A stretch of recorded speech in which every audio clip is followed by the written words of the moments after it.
9ನೇ ತರಗತಿಯ ವಿದ್ಯಾರ್ಥಿಗಳಿಗೆ ಈ ನಿಮ್ಮ ದೈಹಿಕ ಶಿಕ್ಷಕನ ಬೆಳಗಿನ ಶುಭೋದಯಗಳು ಮಕ್ಕಳೇ. ಸೊ ನಿಮಗೆ ಗೊತ್ತಿರೋ ಹಾಗೆ ಕಳೆದ ಒಂದು ತರಗತಿಯಲ್ಲಿ ಆರೋಗ್ಯ ಶಿಕ್ಷಣ, ಆರೋಗ್ಯ, ಸಾಮಾಜಿಕ ಆರೋಗ್ಯ ಹಾಗೂ ಈ ಒಂದು ಆರೋಗ್ಯ ಪರಿಸರದ ಪ್ರಯೋಜನಗಳನ್ನು ನಾವು ಅಧ್ಯಯನ ಮಾಡ್ತಾ ಇದ್ದೀವಿ. ಅದರಲ್ಲಿ 2 ಪ್ರಮುಖ ಅಂಶಗಳನ್ನು ನೀವು ಅಧ್ಯಯನ ಮಾಡಿದ್ವಿ. ಒಂದು ವಾಯುವಿಹಾರ. ವಾಯುವಿಹಾರ ಅಂತಂದ್ರೆ ಏನು ತಿಳ್ಕೊಂಡ್ರಿ? ಸೂರ್ಯ ಉದಯ ಅಥವಾ ಸೂರ್ಯಾಸ್ತದ ಸಮಯದಲ್ಲಿ ನಿಸರ್ಗದ ಮಡಿಲಿನಲ್ಲಿ ನಡೆದಾಡ್ತಕ್ಕಂತ ಒಂದು ಕೌಶಲ್ಯಕ್ಕೆ ಅಥವಾ ಚಟುವಟಿಕೆ ವಾಯುವಿಹಾರ ಅಂತ ತಿಳ್ಕೊಂಡ್ರಿ. ವಾಯುವಿಹಾರದ ಪ್ರಯೋಜನವನ್ನು ತಿಳ್ಕೊಂಡ್ರಿ. ನೆಕ್ಸ್ಟ್ 2ನೇದು ಬಂದ್ಬಿಟ್ಟು ವ್ಯಾಯಾಮ ಶಾಲೆಗಳ ಬಗ್ಗೆ.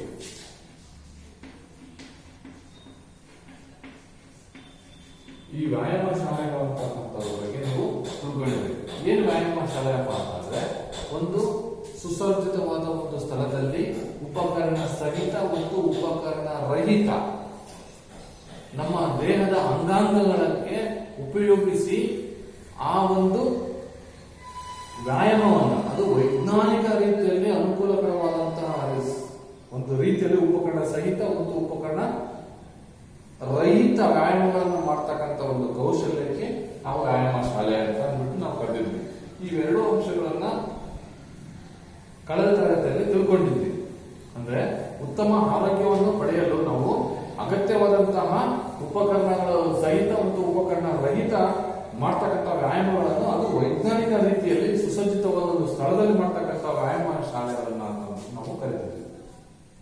ಈ ವ್ಯಾಯಾಮ ಶಾಲೆಯಿಂದ ನೀವು ತಿಳ್ಕೊಂಡಿದ್ದೀರಾ ಏನಪ್ಪಾ ಅಂತಂದ್ರೆ, ವೇಗ, ಬಲ, ಕಷ್ಟ ಸಹಿಷ್ಣುತೆ, ಅಂದ್ರೆ ಸಾಮಾಜಿಕ, ಅಂದ್ರೆ ಒಬ್ಬ ಕ್ರೀಡಾಪಟುವಿನ ಆರೋಗ್ಯಕರ ಒಂದು ಸ್ಪೀಡ್ ಅನ್ನ, ಸ್ಟ್ರೆಂತ್ ಅನ್ನ, ಎಂಡೋರೆನ್ಸ್ ಅನ್ನ, ಚಪಲತೆ, ಎಜಿಲಿಟಿಯನ್ನ, ಫ್ಲೆಕ್ಸಿಬಿಲಿಟಿಯನ್ನ, ಕಾರ್ಡಿಯೋ ಮಸ್ಕ್ಯುಲರ್ ಕೋಆರ್ಡಿನೇಷನ್ ಅಂತಕ್ಕಂಥದ್ದನ್ನ ಇಂಪ್ರೂವ್ ಮಾಡಲಿಕ್ಕೆ ಈ ವ್ಯಾಯಾಮ ಶಾಲೆ ಅನುಕೂಲವಾಗಿದೆ. ಮತ್ತೆ ನಿಲುವನ್ನ, ಉತ್ತಮವಾದ ಸಾಮಾಜಿಕ ನಿಲುವನ್ನ, ದೈಹಿಕ ದಾಢ್ಯತೆಯನ್ನ ಗಳಿಸಲಿಕ್ಕೆ ಹಾಗೂ ರೋಗ ನಿರೋಧಕ ಶಕ್ತಿಯನ್ನು ಹೆಚ್ಚಿಸಲಿಕ್ಕೆ ಅಂತ ಅಂದ್ಬಿಟ್ಟು ತಿಳ್ಕೊಂಡ್ವಿ. ಜೊತೆಗೆ ದುಶ್ಚಟಗಳಿಂದ ದೂರ ಇರಲಿಕ್ಕೆ, ದುಶ್ಚಟಗಳಿಂದ ಏನು ಒಬ್ಬ ವ್ಯಕ್ತಿ ಬಲಿಯಾಗ್ತಾನೆ ಅವನ್ನೆಲ್ಲ ದೂರ ಇಡಬೇಕಂತಂದ್ರೆ ಈ ವ್ಯಾಯಾಮ ಶಾಲೆ ಅಂತಕ್ಕಂಥದ್ದು ಬಹಳ ಅನುಕೂಲ ಆಗುತ್ತೆ. ಇದಲ್ಲದೆ ಮಕ್ಕಳ ನಿಮಗೆ ದೈಹಿಕವಾಗಿ, ಮಾನಸಿಕವಾಗಿ, ಸಾಮಾಜಿಕವಾಗಿ ಹಾಗೂ ಸಹಕಾರದಿಂದ ಬೆಳವಣಿಗೆ, ಒಳ್ಳೆಯ ಉತ್ತಮ ಗುಣಗಳನ್ನ ಬೆಳವಣಿಗೆಗೆ ಈ ವ್ಯಾಯಾಮ ಶಾಲೆ ಉತ್ತಮವಾಗಿದೆ ಅಂತ ತಿಳ್ಕೊಂಡ್ರೆ. ಈಗ 3ನೇ ಅಂಶ, 3ನೇ ಪಾಯಿಂಟ್ ಯಾವಪ್ಪ ಅಂತಂದ್ರೆ ಏರೋಬಿಕ್ಸ್ ಕೇಂದ್ರಗಳು.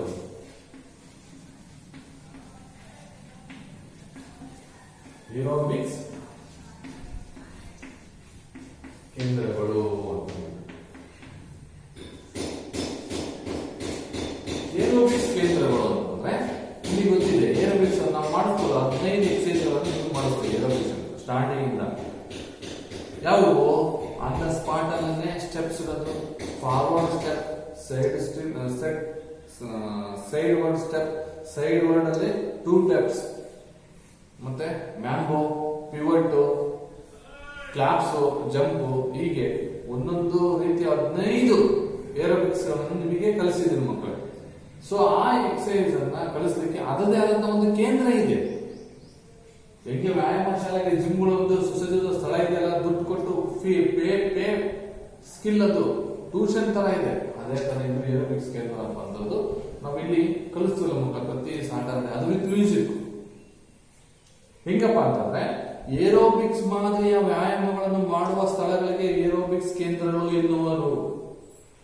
ಏರೋಬಿಕ್ಸ್ ಮಾದರಿಯ ವ್ಯಾಯಾಮಗಳನ್ನು ಮಾಡುವ ಸ್ಥಳಗಳಿಗೆ ಏರೋಬಿಕ್ಸ್ ಕೇಂದ್ರ. ಏರೋಬಿಕ್ಸ್ ಮಾದರಿ ಅಂತಂದ್ರೆ ತಾಳಕ್ಕೆ ತಕ್ಕಂತೆ, ಲಯಕ್ಕೆ ತಕ್ಕಂತೆ ಹೆಜ್ಜೆ ಹಾಕ್ತಕ್ಕಂತ ಒಂದು ಚಟುವಟಿಕೆಯೇ ಏರೋಬಿಕ್ಸ್. ಏನ್ ಮ್ಯೂಸಿಕ್ ಬರ್ತದಲ್ಲ, ಆ ಮ್ಯೂಸಿಕ್ ತಕ್ಕಂತೆ, ತಾಳಕ್ಕೆ ತಕ್ಕಂತೆ, ಲಯಕ್ಕೆ ತಕ್ಕಂತೆ ಹೆಜ್ಜೆಗಳನ್ನ, ಸ್ಟೆಪ್ಸ್ ಅನ್ನ ಹಾಕ್ತಕ್ಕಂತ ಒಂದು ಚಟುವಟಿಕೆಯೇ ಏರೋಬಿಕ್ಸ್ ಅಂತ ಹೇಳ್ತೇವೆ. ಆ ಏರೋಬಿಕ್ಸ್ ಕೇಂದ್ರ ಅಂತಂದ್ರೆ ಈ ವ್ಯಾಯಾಮ ಮಾಡೋದು, ಏರೋಬಿಕ್ಸ್ ಮಾತ್ರ ವ್ಯಾಯಾಮವನ್ನು ಮಾಡ್ತಕ್ಕಂತ ಒಂದು ಸ್ಥಳಗಳಿಗೆ ಏರೋಬಿಕ್ಸ್ ಕೇಂದ್ರ ಅಂತ ಕರೀತಾರೆ. ಈ ಏರೋಬಿಕ್ಸ್ ಚಟುವಟಿಕೆ ಎಣಿಕೆಯ ಪ್ರಕಾರ ತಾಳಬದ್ಧವಾಗಿ ಸಂಗೀತಕ್ಕೆ ತಕ್ಕಂತೆ ಹೆಜ್ಜೆ ಹಾಕ್ತಕ್ಕಂಥದ್ದು.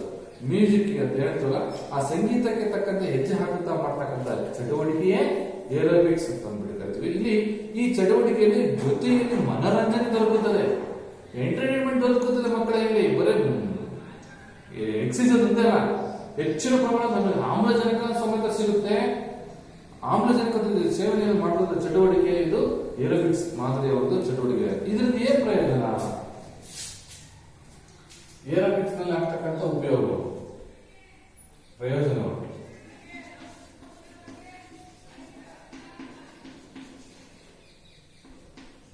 ನಂಬರ್ 1, ಶರೀರದ ಮೈಮಣಿತ, ಫ್ಲೆಕ್ಸಿಬಿಲಿಟಿ, ಚಪಲತೆ, ಎಜಿಲಿಟಿ, ಕಷ್ಟ ಸಹಿಷ್ಣುತೆ ಅಂತಕ್ಕಂಥದ್ದು ಉತ್ತಮಗೊಳ್ಳುತ್ತದೆ.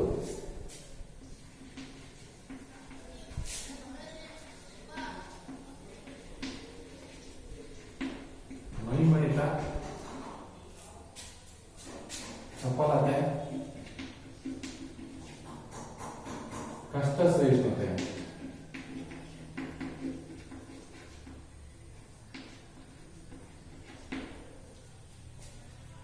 ಕಷ್ಟ ಸಹಿಷ್ಣುತೆ ಉತ್ತಮಗೊಳ್ಳುತ್ತದೆ. ಶರೀರದ ಮೈಮಣಿತ, ಚಪಲತೆ, ಕಷ್ಟ ಸಹಿಷ್ಣುತೆ ಅಂತಕ್ಕಂಥದ್ದು ಉತ್ತಮಗೊಳ್ಳುತ್ತದೆ ಅಂತ. ಹಾಗೆ ಇದರಿಂದ ಋಣಾಳ ದಕ್ಷತೆ ಹೆಂಗಪ್ಪ ಅಂತಂದ್ರೆ, ಮೈಮಣಿತ ಅಂತಂದ್ರೆ ಫ್ಲೆಕ್ಸಿಬಲ್. ನಾವು ಸ್ಟೆಪ್ ಹಾಕೋದ್ರಿಂದ ಫ್ಲೆಕ್ಸಿಬಲ್ ಆಗಿರ್ತೀವಿ ಮಕ್ಕಳು. ಜೊತೆಗೆ ಏನು ಚಪಲತೆ ಅಂತಕ್ಕಂಥದ್ದು, ಚಪಲತೆ ಅಂತಂದ್ರೆ ಎಜಿಲಿಟಿ,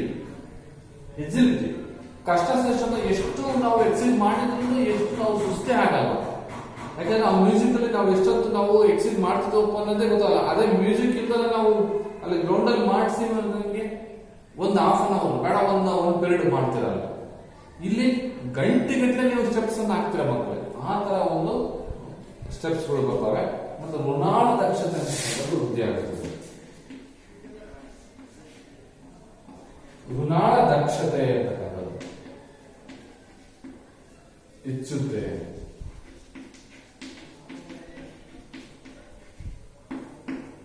ಋಣಾಳ ದಕ್ಷತೆ ಅಂತಕ್ಕಂಥದ್ದು ಹೆಚ್ಚಾಗುತ್ತದೆ. ಋಣಾಳ ದಕ್ಷತೆ ಅಂತಂದ್ರೆ ನಮಗೆ ಈಗಪ್ಪ ಅಂತಂದ್ರೆ ಒಂದು ಹಾರ್ಟ್ ಬೀಟ್ ಅಂತಕ್ಕಂಥದ್ದು ಜಾಸ್ತಿ ಆಗುತ್ತೆ ಮತ್ತು ಕಡಿಮೆ ಆಗ್ತಕ್ಕಂಥ ಸಂದರ್ಭದಲ್ಲಿ ನಮಗೆ ಆ ಒಂದು ಮ್ಯೂಸಿಕ್ ಮಾಡೋದ್ರಿಂದ ನಮಗೆ ಏನು ಅನ್ಸಲ್ಲ, ಹೆಂಗ್ ಮಾಡ್ತಿದ್ದು ಅನ್ನೋದೇ ಗೊತ್ತಲ್ಲ. ಆ ಒಂದು ಋಣಾಳ ದಕ್ಷತೆ ಅಂತಕ್ಕಂಥದ್ದು ಹೆಚ್ಚಾಗುತ್ತೆ. ಜೊತೆಗೆ ನರ ಸ್ನಾಯುಗಳ ಹೊಂದಾಣಿಕೆ, ನ್ಯೂರೋಮಸ್ಕ್ಯುಲರ್ ಕೋಆರ್ಡಿನೇಷನ್ ಅಂತ ಹೇಳ್ತೀವಿ. ನರ ಸ್ನಾಯುಗಳು ಸಂಯೋಜನೆ, ನ್ಯೂರೋಮಸ್ಕ್ಯುಲರ್ ಕೋಆರ್ಡಿನೇಷನ್ ಅಂತಂದ್ರೆ ಏನ್ ಕರಿತೀವಲ್ಲ, ನರಗಳ ಮತ್ತು ಸ್ನಾಯುಗಳ ಸಂಯೋಜನೆ ಆಗುತ್ತೆ. ನಾವು ಯಾವುದೇ ಒಂದು ಕಾಲಿಂದ ಸ್ಟೆಪ್ ಮಾಡ್ಬೇಕಾದ್ರೆ, ಯಾವುದೇ ಒಂದು ಸ್ಟೆಪ್ ಮಾಡ್ಬೇಕಾದ್ರೆ, ಏರೋಬಿಕ್ಸ್ ಮಾಡ್ಬೇಕಾದ್ರೆ, ಸೊ ಆ ನರಗಳ ಒಂದು ಕಾಲಲ್ಲಿರ್ತಕ್ಕಂಥ ನರಗಳಾಗಿರ್ಲಿ, ನಮ್ಮ ಬ್ರೈನ್ ಆಗಿರ್ಲಿ, ಮಜಲ್ಸ್ ಆಗಿರ್ಲಿ, ಕಾಪ್ಸ್, ತೈಸಲ್ ಎಲ್ಲವುಗಳು ಒಂದು ಸಂಯೋಜನೆಯಿಂದ ಕೂಡಿರ್ತವೆ. ನ್ಯೂರೋಮಸ್ಕ್ಯುಲರ್ ಕೋಆರ್ಡಿನೇಷನ್ ಅಂತ ಅಂದ್ಬಿಟ್ಟು ಹೇಳ್ತೀವಿ. ನಂತರ ಮಕ್ಕಳಲ್ಲಿ ನೃತ್ಯ ಕಲೆ ವೃದ್ಧಿಸುತ್ತದೆ. ಕಲೆ ಅಂತಕ್ಕಂಥದ್ದು, ಡ್ಯಾನ್ಸಿನ ಒಂದು ಕಲೆ ಅಂತಕ್ಕಂಥದ್ದು ಹೆಚ್ಚಾಗುತ್ತೆ ಮಕ್ಕಳಲ್ಲಿ. ನೃತ್ಯ ಕಲೆ,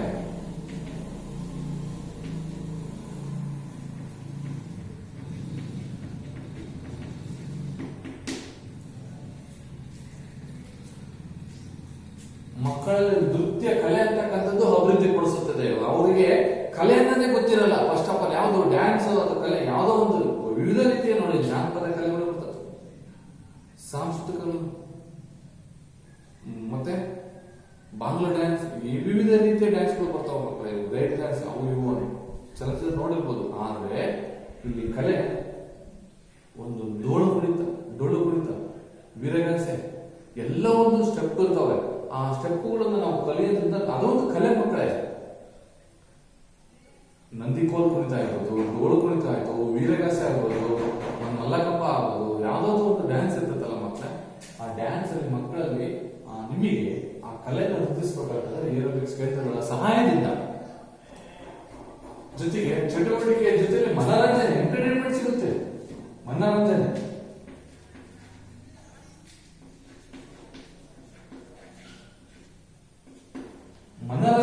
ಅತಿ ಹೆಚ್ಚು ದೊರಕುತ್ತದೆ. ಸುಸ್ತೇ ಅನ್ನೋದಲ್ಲ.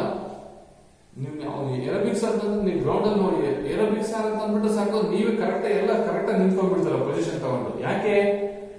ಟಚ್ ಆಗಿದಾಗೆ ಚೆನ್ನಾಗಿ ಮಾಡ್ಬೇಕು ಅನ್ನೋದು ಒಂದು ಕಾನ್ಸೆಪ್ಟ್, ಯಾಕಂದ್ರೆ ನೀವು ಕಲ್ತಿರ್ತೀರಲ್ಲ ಅದಕ್ಕೆ. ಸೊ ಈ 8ನೇ ಮಕ್ಕಳು ಅವ್ರಿಗೆ ಗೊತ್ತಿಲ್ಲ, ಏರೋಬಿಕ್ಸ್ ಅಂದ್ರೆ ಗೊತ್ತಿಲ್ಲ. ನೀವು ಆಮೇಲೆ 10th 9th 10th ಮರ್ತಿದಿರೋದನ್ನ ಗೊತ್ತಿಲ್ಲ. ಅಭ್ಯಾಸ ಮಾಡಿ ಮಕ್ಕಳು ಮನೆಯಲ್ಲಿ ಫ್ರೀ ಇದ್ದಂತ ಸಂದರ್ಭದಲ್ಲಿ. ನೀವು 8th ಅಲ್ಲಿ ಇದ್ದಂತ ನಿಮ್ಗೆ ಕಳಿಸಿದ್ವಲ್ಲ ಏರೋಬಿಕ್ಸ್, ಕನಿಷ್ಠ ನೀವು 12 ಎಕ್ಸೈಸ್ 15 ಎಕ್ಸೈಸ್ ಇದಾವೆ. ನೀವು 8th ಅಲ್ಲಿ ಒಂದು 8 ಎಕ್ಸೈಸ್ ಕಲಿಸಿದ್ರು, ಬೇಸಿಕ್ ಎಕ್ಸೈಸ್, ಅದನ್ನ ನೀವು ಕಲಿಬೇಕು ಮಕ್ಕಳು. ಸೊ ಈ ರೀತಿ ಏರೋಬಿಕ್ಸ್ ಗಳನ್ನ ಮನರಂಜನೆ ಮುಖಾಂತರ ನೀವು ಕಲಿಬಹುದು ಅಂತ ಅಂದ್ಬಿಟ್ಟು ಹೇಳಲಾಗುತ್ತೆ. ಸೊ ಆ ದೃಷ್ಟಿಯಿಂದ ಈ ಏರೋಬಿಕ್ಸ್ ಇದ್ದರೂ ಸಮೇತ ನಾವು ಆರೋಗ್ಯಕರದಿಂದ ಕೂಡಿರ್ಬೋದು ಅಂತ ಗೊತ್ತಾಗುತ್ತೆ. ಅರ್ಥ ಆಯ್ತಲ್ಲ ಮಕ್ಕಳೇ? ಏರೋಬಿಕ್ಸ್ ಇಂದ ನಮ್ಗೆ ಏನೇನು ಸಿಗುತ್ತೆ?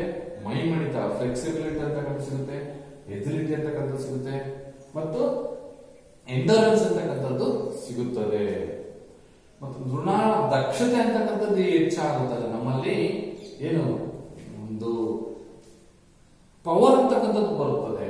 ನರಸ್ನಾಯುಗಳ ಸಂಯೋಜನೆ, ನ್ಯೂರೋಮಸ್ಕ್ಯುಲರ್ ಕೋಆರ್ಡಿನೇಷನ್ ಅಂತಕ್ಕಂಥದ್ದು ಸಿಗುತ್ತೆ. ಮಕ್ಕಳೆಲ್ಲ ನೃತ್ಯ ಕಲೆ ಅಂತಕ್ಕಂಥದ್ದು ಬಿಡುತ್ತೆ. ಡ್ಯಾನ್ಸಿನ ಒಂದು ಸೊಡೋದನ್ನ ನೀವು ಕಲಿತೀರ ಯಾವುದೇ ರೀತಿ. ಮತ್ತು ಮನರಂಜನೆ ಅಂತಕ್ಕಂಥದ್ದು, ಎಂಟರ್ಟೈನ್ಮೆಂಟ್ ಅಂತಕ್ಕಂಥದ್ದು ನಿಮಗೆ ಸಿಗುತ್ತೆ ಅಂತ ಈ ಸಂದರ್ಭದಲ್ಲಿ ಹೇಳ್ಬೋದು. ಸೊ 4ನೇದು ಈಜುಕೊಳ.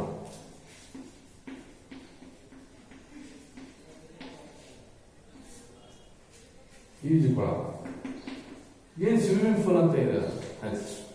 ಎಷ್ಟು ಜನಕ್ಕೆ ಬರ್ತದೆ ಹೇಳಿದ್ರೆ ಮಕ್ಕಳು ನಿಮಗೆ ಈಜು?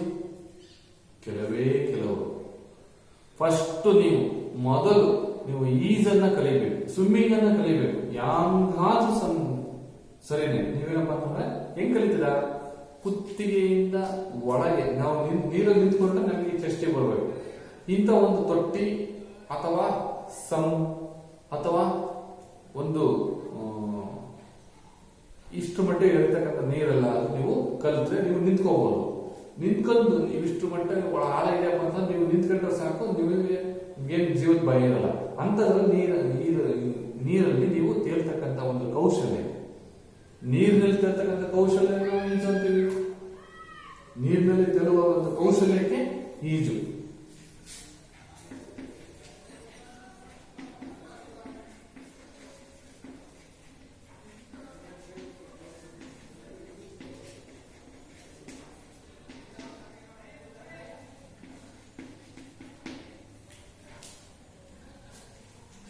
ನಿರ್ದಿಷ್ಟಪಡಿಸಿದ ಆಳದ ಕೊಳದಲ್ಲಿ ಶುದ್ಧವಾದ ನೀರನ್ನು ಶೇಖರಿಸಿ ಈಜುವುದಕ್ಕಾಗಿ ವ್ಯವಸ್ಥೆಗೊಳಿಸುವುದೇ ಈಜು ಕೊಳ ಆಗಿದೆ.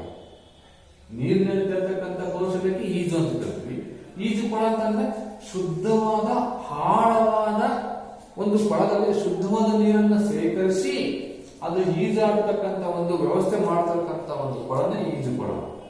ಇದರಿಂದ ನಾವೇನ್ ಪಡೆಯುತ್ತೇವೆ? ಈಜಿದೆಯಲ್ಲ ಮಕ್ಕಳೇ, ಎಲ್ಲಾ ವ್ಯಾಯಾಮ, ಎಲ್ಲಾ ಯೋಗಾಸನ, ಎಲ್ಲಾ ಚಟುವಟಿಕೆ, ದೈಹಿಕ ಚಟುವಟಿಕೆಗಳಿಗಿಂತ ಮೀರಿಸಿದ್ದು ನಂಬರ್ 1 ಈಜು. ನಮ್ಮ ದೇಹದ ಪ್ರತಿಯೊಂದು ಅಂಗಾಂಗಗಳಿಗೆ, ಬ್ರೈನಿಗೆ, ಮಾನಸಿಕವಾಗಿ, ದೈಹಿಕವಾಗಿ, ಎಲ್ಲಾ ಶರೀರದ ಅವಯವಗಳಿಗೆ ಕೆಲಸ ಕೊಡ್ತಕ್ಕಂಥದ್ದು ಈಜು. ಶರೀರದ ಎಲ್ಲ ಭಾಗಗಳಿಗೆ ವ್ಯಾಯಾಮ ತರುತ್ತದೆ. ಎಲ್ಲಾ ಭಾಗಗಳಿಗೆ ವ್ಯಾಯಾಮ ಸಿಗುತ್ತೆ. ಎಲ್ಲ ಭಾಗಗಳಿಗೆ ವ್ಯಾಯಾಮ. ಹೆಂಗೆ? ಈಜು ನೀರಲ್ಲಿ ನಾವು ದೈ ಹಿಡಿತು ತಾನೆ, ತಲೆಗೆ ನೋಡಿ, ತಲೆಗೆ ಎಕ್ಸೈಸ್ ಸಿಗುತ್ತೆ. ಕೈ ಫಸ್ಟ್, ಕೈ ಎಲ್ಲ ಬಿಡೋದ್ರಿಂದ ನಿಮ್ ಕೈ ಹಾಕ್ತವಲ್ಲ, ಕೈ ಮತ್ತು ಶೋಲ್ಡರ್ ಸಿಗುತ್ತೆ. ಕಾಲು ಪಡೆಯೋದ್ರಿಂದ ಕಾಲು, ಕಾಫು, ತೊಡೆ ಸಿಗುತ್ತೆ.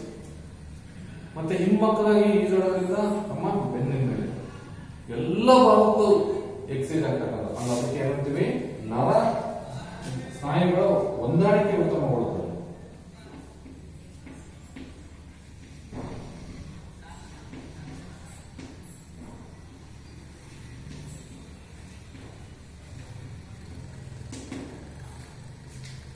ನರ ಸ್ನಾಯುಗಳ ಹೊಂದಾಣಿಕೆ ಉತ್ತಮಗೊಳ್ಳುತ್ತದೆ. ಇದು ಜೊತೆಗೆ ಕಷ್ಟ ಸಹಿಷ್ಣುತೆ, ಬಲ, ವೇಗ, ಚಪಲತೆ, ಮೈಮಣಿತ ಮುಂತಾದ ದೈಹಿಕ ಘಟಕಗಳ ಅಭಿವೃದ್ಧಿ ಇಲ್ಲಿಯೂ ಸಮೇತ. ವೇಗ, ಬಲ, ಕಷ್ಟ ಸಹಿಷ್ಣುತೆ,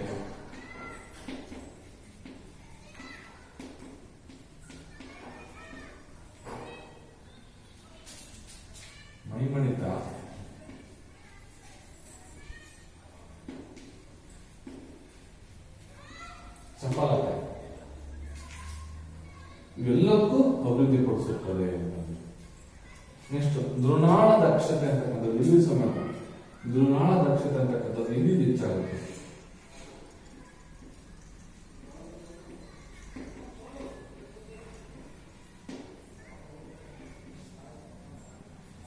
ಆಕರ್ಷಕ ನಿಲುವನ್ನು ಪಡೆಯುವುದು, ಉತ್ತಮ ನಿಲುವು, ಆಕರ್ಷಕ ನಿಲುವು, ನೋಡಕ್ಕೆ ಸುಂದರವಾಗಿರ್ತಕ್ಕಂಥ ಆಕರ್ಷಕ ನಿಲುವನ್ನು ಪಡೆಯಬಹುದು.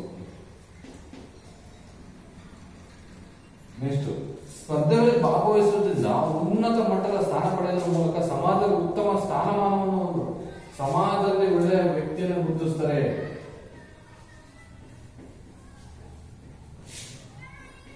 ಸ್ಥಾನ ದೊರೆಯುತ್ತದೆ ಅವರಿಗೆ. ನೋಡಿ, ನೀವು ಸ್ವಿಮ್ಮಿಂಗ್ ಅಲ್ಲಿ ನೀವೇನಾದ್ರೂ ರಾಜ್ಯ ರಾಷ್ಟ್ರ ಮಟ್ಟದಲ್ಲಿ ಏನಾದರೂ ಸಾಧನೆ ಮಾಡಿದ್ರೆ ನಿಮ್ಮನ್ನ ಸಮಾಜದಲ್ಲಿ ಗುರುತಿಸೋದ್ರ ಜೊತೆಗೆ ನಿಮ್ಮ ಒಂದು ಶಾಲೆ ಸಂಸ್ಥೆ ಎಲ್ಲವೂ ಗೌರವಿಸುತ್ತದೆ. ನಿಮ್ಮನ್ನು ಎಲ್ಲಾ ವಯೋಮಾನದವರಿಗೆ ಸೂಕ್ತವಾದಂತ ಒಂದು ಕ್ರೀಡೆ, ಎಲ್ಲಾ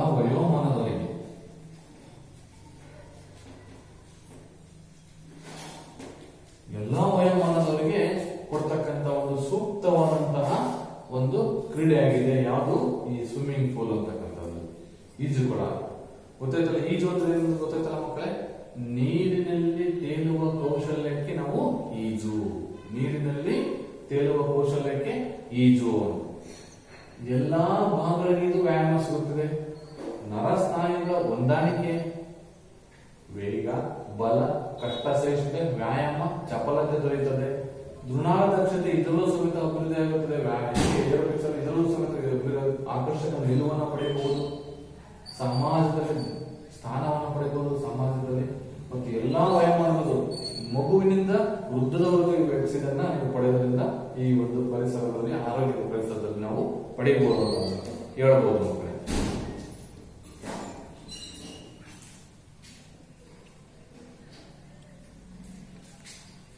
ಇದಲ್ಲದೆ ಕೊನೆಯ ಒಂದು ಪ್ರಯೋಜನ ಒಂದು ಕ್ರೀಡಾ ತರಬೇತಿ ಕೇಂದ್ರಗಳು.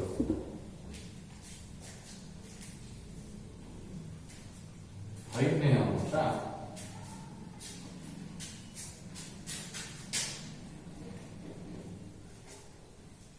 ಕ್ರೀಡಾ ತರಬೇತಿ ಕೇಂದ್ರಗಳು.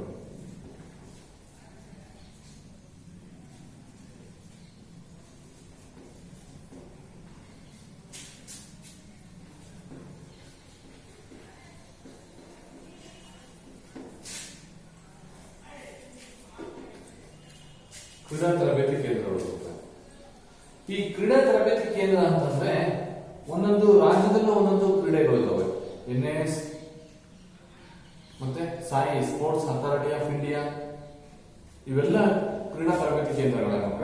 ಇದರಲ್ಲಿ ನೀವು ಕೇಳಿರ್ಬೋದು NIS national institute of sports, Sai sports authority of India, ಇವೆಲ್ಲವೂ ಸಮೇತ ಕೇಳಬಹುದು.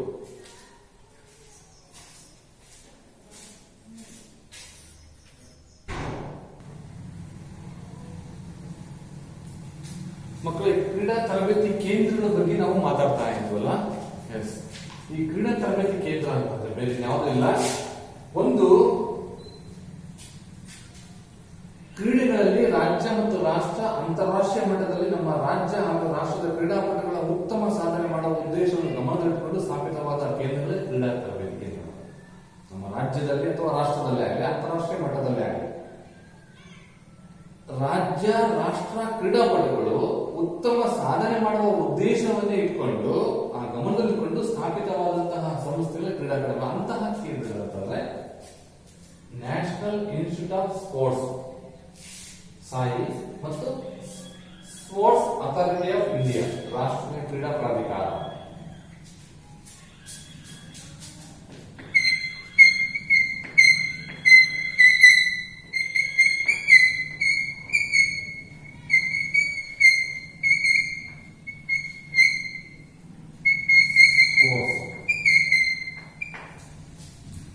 ರಾಷ್ಟ್ರೀಯ sports authority of India.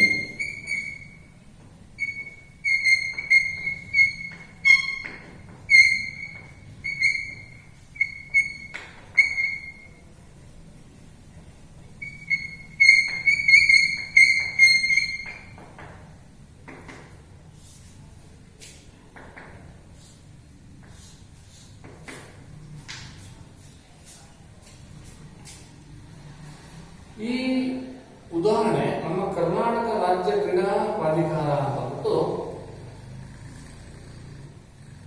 KAI ಅಂತ ಇದೆ, Karnataka authority of sports authority of Karnataka, sports authority of Karnataka ಕ್ರೀಡಾ ಪ್ರಾಧಿಕಾರ, ಭಾರತೀಯ ಕ್ರೀಡಾ ಪ್ರಾಧಿಕಾರ ವತಿಯಿಂದ ವಿವಿಧ ಜಿಲ್ಲೆಗಳಲ್ಲಿ ಕ್ರೀಡಾ ವಸತಿ ನಿಲಯಗಳನ್ನು ಸುಸಜ್ಜಿತವಾದ ವಿವಿಧ ಕ್ರೀಡೆಗಳನ್ನು ನಡೆಸುತ್ತಿದೆ. ಇವತ್ತು ಮಕ್ಕಳೇ ಪ್ರತಿಯೊಂದು ಜಿಲ್ಲೆಯಲ್ಲಿ ಸ್ಪೋರ್ಟ್ಸ್ ಶಾಲೆ ಅಂತ ಅಂದ್ಬಿಟ್ಟಿದ್ದೇವೆ. ಯಾವಾಗ 6ನೇ ತರಗತಿಯಿಂದ ಅಪ್ ಟು PUC ವರೆಗೂ ನೀವು ಅಲ್ಲೇ ಓದ್ಬೋದು, ಅಲ್ಲೇ ಊಟ ವಸತಿ ಹೆಂಗೆ ಅದನ್ನ ಆಯ್ಕೆ ಮಾಡ್ಕೊಂತಾರೆ. ನೀವು 5ನೇ ತರಗತಿ ಪಾಸ್ ಆದ ತಕ್ಷಣ ನಿಮ್ಮನ್ನ ಆಯ್ಕೆ ಮಾಡ್ಕೊಂತಾರೆ. ಯಾವ್ದ್ರಲ್ಲಿ ಯಾವ ಕ್ರೀಡೆಲ್ಲ ಆಗಿರಲಿ, ಯಾವ ಕ್ರೀಡೆ ಇವತ್ತು ಸಮೇತ ನಿಮಗೆ ಡಿಸೆಂಬರ್ ತಿಂಗಳಲ್ಲಿ ಅದನ್ನ ಮುಂದಿನ ಒಂದು ಇದರಲ್ಲಿ ಅದನ್ನ ಆಯ್ಕೆ ಮಾಡ್ಕೊಂತಾರೆ. ಸೊ ಅಂತ ಕ್ರೀಡಾಪಟುಗಳ ಹೆಸರನ್ನ ನೀವು ನೋಂದಾಯಿಸ್ಬಿಟ್ರೆ ಅಲ್ಲಿ ಸೆಲೆಕ್ಷನ್ ಅಂತ ಮಾಡ್ತಾರೆ. ಅವಾಗ ನೀವು ಆಯ್ಕೆ ಆಗಂತಂದ್ರೆ ಸೊ ಅಲ್ಲಿ ನೀವು ಸ್ಪೋರ್ಟ್ಸ್ ಶಾಲೆಯಲ್ಲಿ ನೀವು ಮುಂದುವರಿಸಬಹುದು. ಆ ಒಂದು ವಿವಿಧ ಕ್ರೀಡೆಗಳಿಗಾಗಿ ನಡೆಸುತ್ತಾ ಒಂದು ಪರೀಕ್ಷೆಯಲ್ಲಿ ಪಾಸ್ ಆಗಬೇಕು. ಕೆಲವೊಂದು ಖಾಸಗಿ ಸಂಸ್ಥೆಗಳು ಸಹ ಇಂತಹ ಕ್ರೀಡಾ ತರಬೇತಿ ಕೇಂದ್ರಗಳನ್ನು ನಡೆಸುತ್ತವೆ. ಈ ಕ್ರೀಡಾ ತರಬೇತಿ ಕೇಂದ್ರಗಳು ವಸತಿ ಸಹಿತವಾಗಿದ್ದು ವಸತಿ ಸಹಿತ ಕೇಂದ್ರಗಳಾಗಿರುತ್ತವೆ. ಅಲ್ಲಿ ಕ್ರೀಡಾ ತರಬೇತಿ ಅಗತ್ಯವಿರ್ತಕ್ಕಂಥ ಎಲ್ಲಾ ಸೌಕರ್ಯಗಳನ್ನು ಸಮೇತ ಒದಗಿಸೋದು. ಎಲ್ಲ ಸೌಕರ್ಯಗಳು ಕ್ರೀಡಾ ತರಬೇತಿಗೆ ಏನ್ ಬೇಕೋ ಊಟ ವಸತಿ ಅಥವಾ ನಿಮಗೆ ಬರ್ತಕ್ಕಂಥ ದಿನನಿತ್ಯ ಉಪಯೋಗಿಸ್ತಕ್ಕಂಥ ಉಪಕರಣಗಳ ಜೊತೆಗೆ ನಿಮಗೆ ವೆಜ್ ನಾನ್ ವೆಜ್ ಪ್ರತಿಯೊಂದು ಸಮೇತ ಕೋಚ್ ಬೆಳಿಗ್ಗೆ ಸಾಯಂಕಾಲ ತರಬೇತಿ ಇರ್ತದೆ. ಅದ್ರ ತಕ್ಕಂತ ನುರಿತ ಒಂದು ಏನಪ್ಪಾ ಅಂತಂದ್ರೆ ಅನುಭವಿ ಶಿಕ್ಷಕರು ಇರ್ತಾರೆ. ಮೇನ್ ಇದರಲ್ಲಿ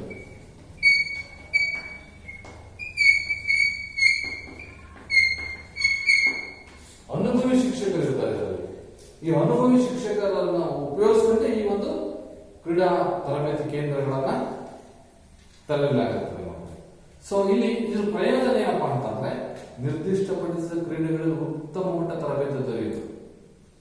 ಎಕ್ಸಾಂಪಲ್ ಒಂದು ಖೋ ಖೋ ಅಥವಾ ಕಬಡ್ಡಿ ಅಥವಾ ವಾಲಿಬಾಲ್ ಅಥವಾ ಶಟಲ್ ಅಥವಾ ಬ್ಯಾಡ್ಮಿಂಟನ್, ಸ್ವಿಮ್ಮಿಂಗ್, ಕರಾಟೆ, ಜುಡೋ, ಹಾಕಿ, ಹ್ಯಾಂಡ್ಬಾಲ್, ನಿಮಗೆ ಯಾವುದಕ್ಕೆ ಇಂಟ್ರೆಸ್ಟ್ ಇದೆಯೋ ಆ ಒಂದು ಗೇಮ್ ಬಗ್ಗೆನೇ ನಿಮಗೆ ತರಬೇತಿಯನ್ನು ಕೊಡಲಾಗುತ್ತದೆ.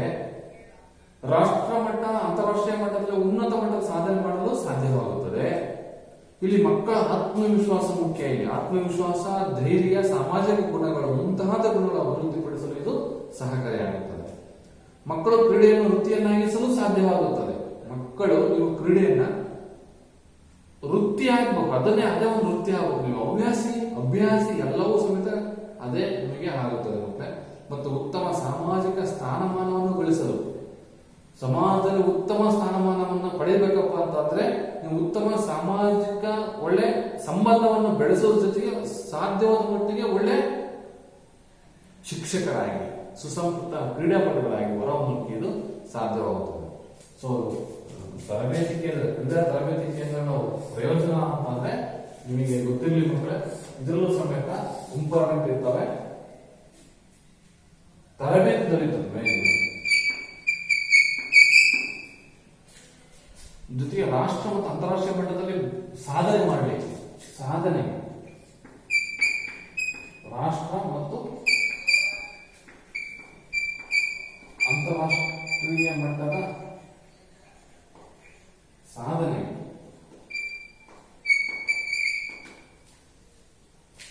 ಮತ್ತು ಕ್ರೀಡೆಯನ್ನ ವೃತ್ತಿಯನ್ನಾಗಿಸಲು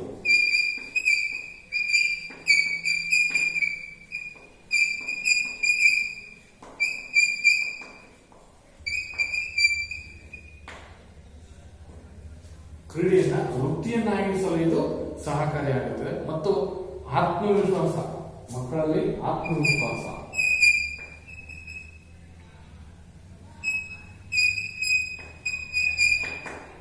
ಆತ್ಮವಿಶ್ವಾಸವನ್ನು ಹೆಚ್ಚಿಸಲಿಕ್ಕೆ, ಧೈರ್ಯವನ್ನು ಹೆಚ್ಚಿಸಲಿಕ್ಕೆ ಇದು ಸಹಕಾರಿಯಾಗುತ್ತೆ ಅಂತ ಹೇಳಬಹುದು. ಸೊ ಇದುವರೆಗೂ ಆರೋಗ್ಯಕರ ಪರಿಸರದ ಒಂದು ವಿಷಯನ ತಿಳ್ಕೊಂಡ್ರಿ.